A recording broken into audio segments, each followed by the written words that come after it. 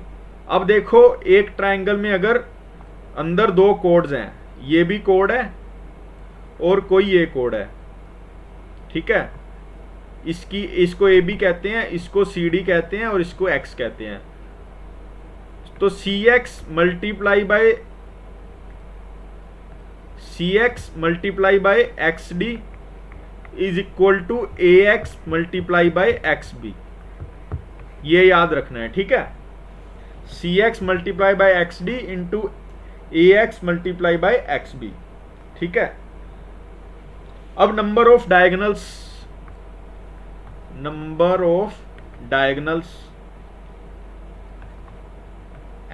n minus 3/2। जैसे triangle में 0 diagonals होते हैं तो हम इसमें करेंगे 3 इंटू 0/2 दैट इज 0।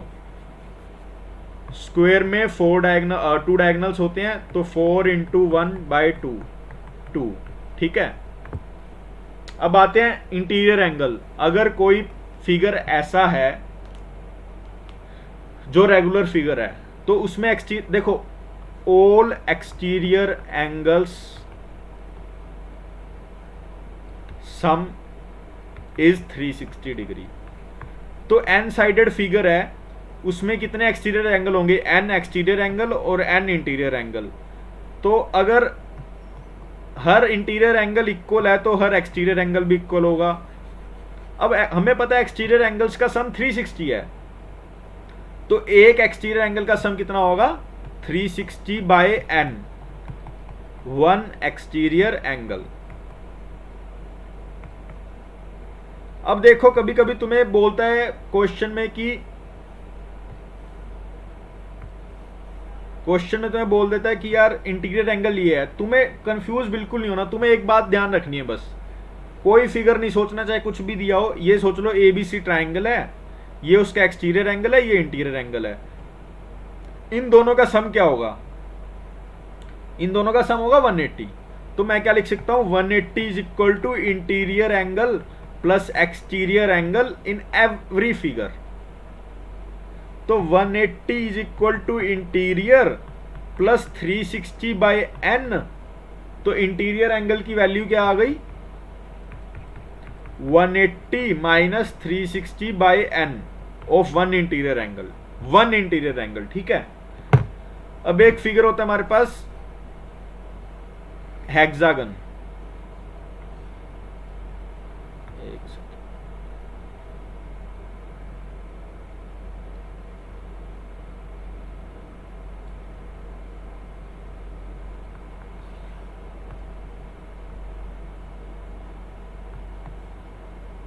ये हेक्सागन है, ठीक है, ये साइड ए है, ये भी साइड ए है, रेगुलर हेक्सागन है। इसका एरिया क्या होगा, ट्राइंगल का एरिया क्या होता है, √3/4a² इंटू 6 टाइम्स। बस इसका एरिया ये होगा, 6 टाइम्स ऑफ इक्वेटरल ट्राइंगल का एरिया, वही हेक्सागन का एरिया होता है। ठीक है, इतनी बात समझ आ गई। अब एक तो इसमें डायगोनल ये बनेगा, एक तो इसमें बनेगा डायगोनल यहां से स्टार्ट होके यहां तक, और एक बनेगा छोटू डायगोनल यहां से यहां तक। ठीक है, ये 2 टाइप के डायगोनल बनेंगे इसमें। अब क्या होता है, मान लो ये ए है ये बी है, तो तुम्हें याद रखना है ए बी की लेंथ क्या होगी, हमेशा 2a। लॉन्गेस्ट डायगोनल की लेंथ हेक्सागन में होती है 2a, है ना। और शॉर्टेस्ट डायगोनल की लेंथ क्या होगी, इसकी मान लो ये सी डी है, a√3। बस ये याद रखना है तुम्हें, ठीक है। जब ये सब तुमने कुछ याद कर लिया, उसके बाद एक ही चीज़ रह जाएगी। अगर वही मैंने जो पढ़ाया मैं पूछूँ इसका एक्सटीरियर एंगल क्या होगा एक, तो 360 बाई एन दैट इज 6, ये है 60 होगा इसका एक्सटीरियर एंगल। इंटीरियर क्या होगा 180 माइनस 60, तो 120। देखो ये भी 120 है, ये भी 120 है, ये भी 120। एक्सटीरियर का मतलब ये 120 है तो ये 60 है। ठीक है, तो आज हम क्लास को यहीं तक रखते हैं। अगर आपको कंसेप्ट वीडियोस पसंद आ रही हैं तो लाइक शेयर कमेंट जरूर करें, और नई नई वीडियोस के लिए सब्सक्राइब कर सकते हैं अगर आपको चैनल अच्छा लगा, और कमेंट में बता सकते हैं कि नेक्स्ट वीडियो किस पे आए। तो अगर आप कोई और टॉपिक पे नेक्स्ट वीडियो चाहते हैं या किसी और मेथड से चाहते हैं तो I will try to cover that also. And thank you and happy learning.